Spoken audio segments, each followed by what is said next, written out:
have on Ferguson. It is the 3-year anniversary. We're going to be talking about it next year. But you have an interesting story about a judge that seemed to be at least a positive that's leaving Ferguson. What's the story about? Yeah, one of the interesting things is over the last couple of years, but particularly in 2014 and early 2015, when the entire nation was talking about Ferguson, one of the main focuses that I wrote about a lot, that a lot of national press paid attention to, was this problem with municipal courts in St. Louis County. Too many courts taking advantage of poor people, putting them in jail because they couldn't afford to pay their tickets, putting warrants upon warrants and telling them they couldn't bring their kids to court and all sorts of things. And this became, one of the positives that came out of Ferguson is that the legislature passed Senate Bill 5 to try to reform that process. There were multiple lawsuits filed against multiple municipalities to try to clean up their courts, and the folks who filed the lawsuits won in federal court and got settlements for people. While this was happening, the one court that didn't get touched, that didn't get criticized, that didn't get sued was the municipal court in the city of St. Louis, the biggest one. And that's because they had a judge, Gordon Schweitzer, who believed in a lot of the reforms and had been implementing them. And he was not alone. You had the city attorney, you had the mayor, Mayor Slade, you had a court administrator, Scott Milliken. They all believed that the people that facing the municipal court were there for a reason, and you couldn't just fine them to death and throw them to jail. One of the things that Brendan Roediger, who's a law professor at St. Louis University, told me is that Schweitzer is the one judge he would see regularly talk to defendants and explain to them, look, here's how you need to go get your driver's license, and you need to get it, and you need to come back here and show me that you've got it, and you need to get insurance. And he would spread fines out so that they could afford the fines while they were also working their minimum wage job and make sure they were going to get their driver's license and that sort of thing. So what's interesting about it is 3 years after Ferguson, Gordon Schweitzer's out of a job.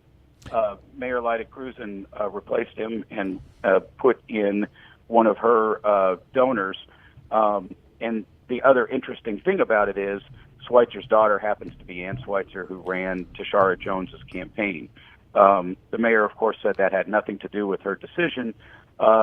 Schweitzer and some others aren't so sure. So, and this goes to the crux of sort of the rule of law. It's great that you have a good judge who is sympathetic and not coming down with a swift and heavy hand, but was he doing it because he's a nice guy, or is he following the rule of law? And what does that mean if the next guy or gal comes in who is not so sympathetic and is not following the law? That's why you need sort of to follow the rules of the road.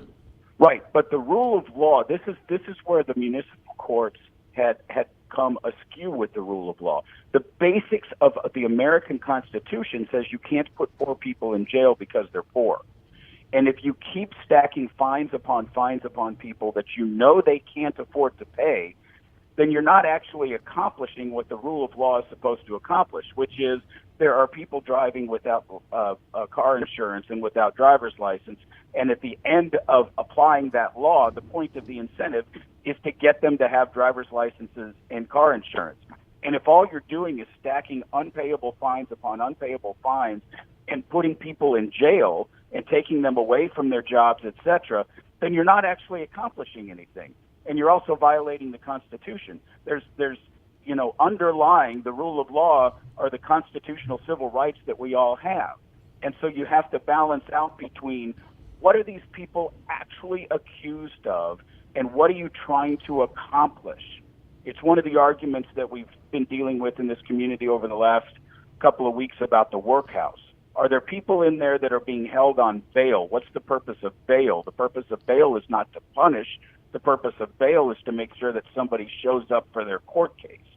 And so the underlying argument with all of these municipal court reforms is it constitutional?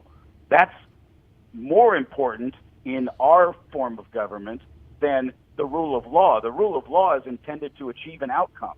And what Judge Schweitzer and others like him are saying is if the rule of law is not achieving that outcome, then we have to bend the law in order to make the incentives work properly.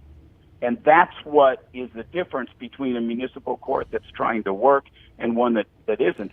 I didn't write about this, but one of the things that Brendan Roediger calls for and argues for are fines that are on a sliding scale based on your ability to pay.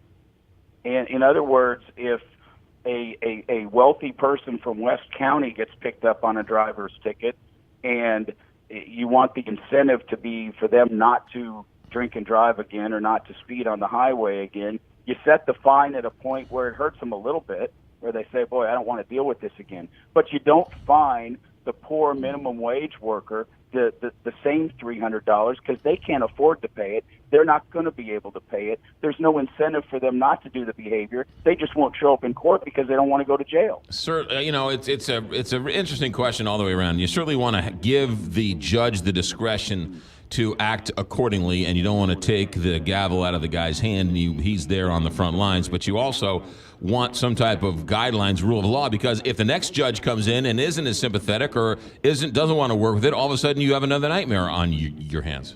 Right, but that's where you always have to go back to the Constitution. Is the rule of law being applied constitutionally to where civil rights are being protected? And then number two, is it accomplishing that which you want to accomplish? Yeah, and if you look at what was going on in the municipal courts in St. Louis County 3 years ago, and still is in some of them, that's not accomplishing anything positive for the citizens or taxpayers of St. Louis County. Every Tuesday and Thursday here on the Big 550 KTRS. Tony Messenger, have a good day. Good to talk to you. All right, you can read him. He's always online, stltoday.com, 820.